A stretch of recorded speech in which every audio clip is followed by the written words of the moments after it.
Pinangunahan ni Armed Forces of the Philippines Commander-in-Chief at Republic of the Philippines President Ferdinand Bongbong Marcos Jr.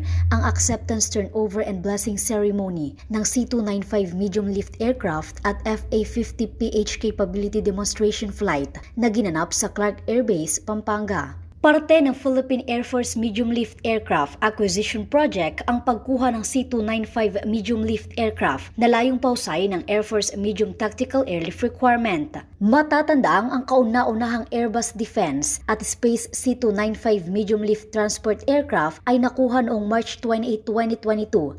Ang second aircraft ay noong November 1, 2022 at panghuli ang C-295 Medium-Lift Aircraft na nakuha lamang nitong Martes, March 7, 2023 na siyang kukumpleto sa Philippine Air Force Medium-Lift Aircraft Acquisition Project. This aircraft will surely enhance our Air Force's capability to provide prompt and sustained air mobility operations to support troop transport, resupply missions, casualty evacuations, medical evacuations, aerial reconnaissance, and humanitarian and disaster relief operations. Nagpahayag naman ng pag-asa ang ambassador ng Kingdom of Spain sa Pilipinas na si Miguel Utray Delgado sa patuloy na mabuting ugnayan sa pagitan ng Pilipinas at Spain higit pa sa capability development ng parehong sandatahang lakas. Kaugnay nito, binigyang diin din ni President Marcos Jr. ang kahalagahan ng revised AFP modernization program na layong pagtibayin ang defense system ng bansa. Nagpasalamat din ito sa Philippine Air Force sa matagumpay na acquisition program, gayon din sa Spain government sa tulong nito para sa bansa.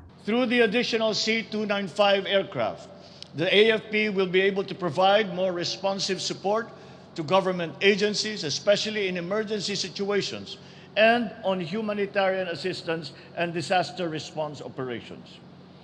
While this equipment will boost the readiness of our Air Force to respond to any contingency, there is still a need to further improve our capabilities to effectively cover our territory. Para sa Pilipinas kong mahal, ito si Kyra Gaspe para sa DWAY Sunshine Radio, kapartner mo sa balita at serbisyo.